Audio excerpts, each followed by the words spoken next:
It's 2010. In a dark apartment in Los Angeles, a man sits alone in front of a computer screen. No crowds, no cheering, no casino noise, just numbers. 7 zeros glow back at him.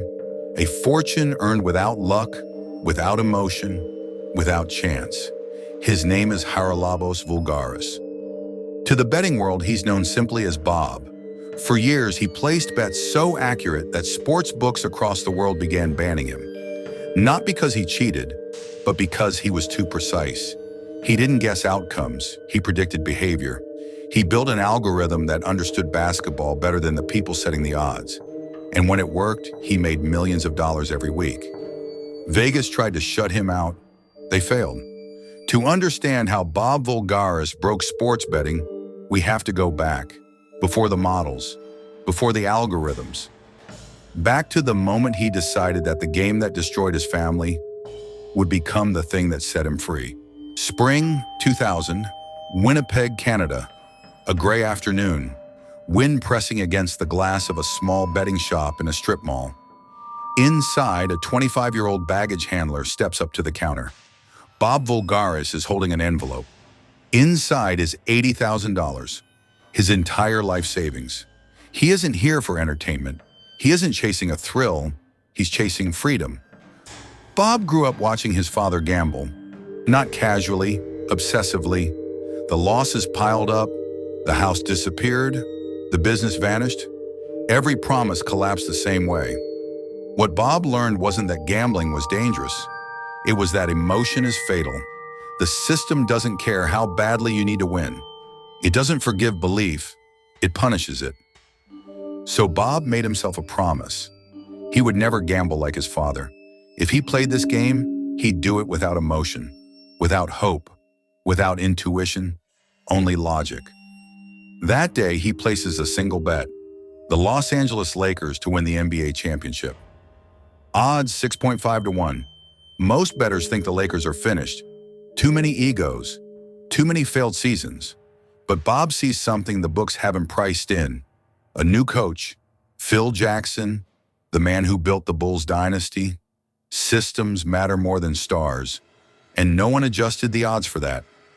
Bob puts everything down, then he waits. The Lakers tear through the playoffs, they dominate the finals. And when the confetti falls, Bob's account jumps to $600,000. He doesn't celebrate, he doesn't smile, he nods once.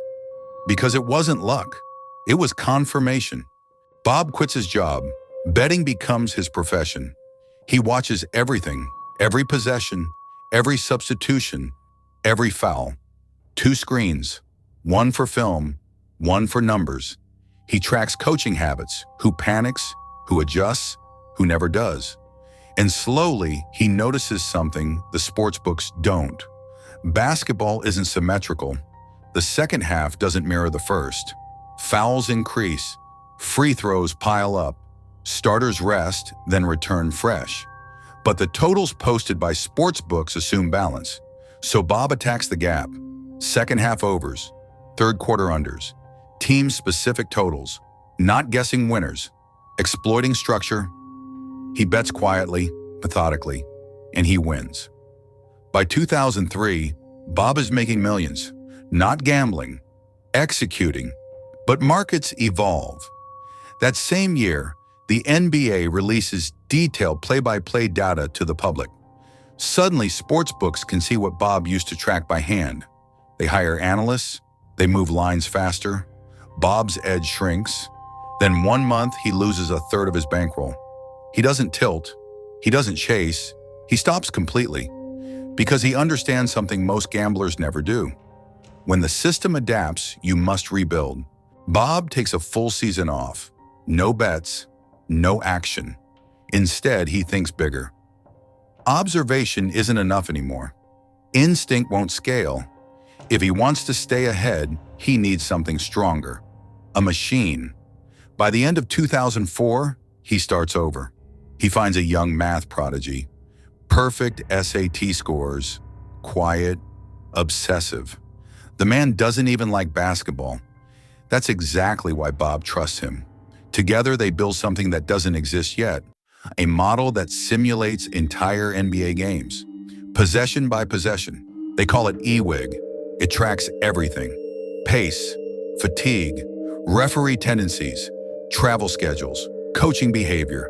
The first version fails, the second fails too. For 2 years, they rebuild from scratch. Every fix creates new errors. Bob spends money keeping the project alive. His bankroll shrinks, but the signal improves. By 2006, eWig version 1 goes live. Small bets, small edges. It works. They rebuild again. By 2008, eWig 2.0 is ready. This time it doesn't predict scores, it predicts game flow. And when Bob tests it live, the numbers align perfectly. For the first time in years, he feels the same certainty he felt in 2000. The difference is this time, his weapon isn't intuition, it's code. 2009, Bob returns. Every night, eWig runs thousands of simulations. Every substitution, every possession. Bob starts betting small. He wins, then larger. By mid-season, he's betting hundreds of thousands per night. The win rate approaches 70%, something no professional bettor sustains. Sportsbooks notice. Limits get cut, accounts get closed. Bob adapts. He opens accounts under other names, uses friends, employees, even celebrities. One of them is Floyd Mayweather. To sportsbooks, it looks like celebrity action. In reality, it's Bob's model placing bets through a mask. The more they restrict him, the smarter he becomes. But sportsbooks are learning too. This becomes an arms race. Bob improves his models. They tighten their lines. Eventually, they stop adjusting altogether. Instead, they ban. By 2010, Bob isn't fighting odds. He's fighting infrastructure. And he's winning. The money stops mattering. Bob has proven his point. He beat the system that destroyed his father. Now he wants something else: influence. By 2012, NBA executives know his name.